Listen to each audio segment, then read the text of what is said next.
शाळांच्या वेतन अडचणी 2 दिवसात दूर होणार, आमदार अडबाले. मार्च 2026 मधील राज्यातील शाळांच्या वेतन देयकांचे जनरेशन करताना अनेक तांत्रिक आणि प्रशासकीय अडचणी निर्माण झाल्याच्या तक्रारी शिक्षक आमदार सुधाकर अडबाले यांच्याकडे प्राप्त झाल्या होत्या. या तक्रारींच्या अनुषंगाने त्यांनी शिक्षण संचालक कार्यालय पुणे येथे सविस्तर चर्चा केली. सन 2025-26 मध्ये शून्य शिक्षक झालेल्या शाळांतील कर्मचाऱ्यांचे समायोजन करताना पदनिर्मिती नसल्यामुळे वेतन जनरेट होत नसल्याचे निदर्शनास आले. तसेच 2023 मध्ये ग्रंथपालांच्या उन्नयनानंतर मूळ आस्थापनेत पद उपलब्ध नसल्याने त्यांच्या पगारातही अडचणी येत आहेत. शिक्षकेतर कर्मचाऱ्यांच्या संचमान्यतेत पद नसल्यामुळे अनेक देयके प्रलंबित असल्याचेही स्पष्ट झाले आहे.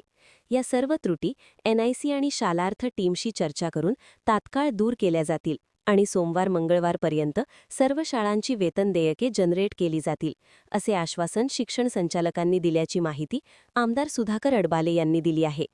पाहूया ते काय सांगतायत. महाराष्ट्रामध्ये मार्च 2026ची शाळांची देयके जनरेट करण्यामध्ये अनेक अडचणी या ठिकाणी येत असल्याचं निदर्शनास आलेलं आहे. माझ्याकडे तक्रारी प्राप्त झालेल्या आहेत.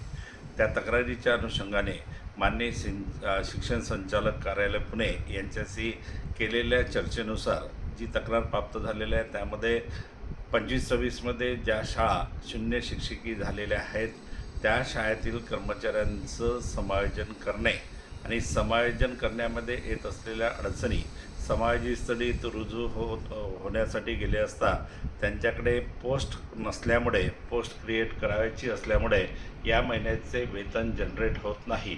तसेच या ठिकाणी ज्या 2023 मध्ये ग्रंथपालांचं उन्नयन केलं त्या ग्रंथपालांचं उन्नयन केल्यानंतर त्या ठिकाणी मूळ आस्थापनेमध्ये ते पद नसल्यामुळे त्यांचीसुद्धा पगार बिल जनरेट होताना या ठिकाणी आपल्याला दिसत नाही. शिक्षकेतर कर्मचाऱ्यांचं संच मान्यतेमध्ये पद नसल्यामुळे सुद्धा अनेक देयकं प्रलंबित असल्याचं आपल्याला या ठिकाणी दिसून आलेलं आहेत. या संपूर्ण बाबी संदर्भाने शिक्षण संचालक कार्यालयासाठी मी सविस्तर चर्चा केलेली आहे आणि शिक्षण संचालकांनी मान्य केलेलं आहे.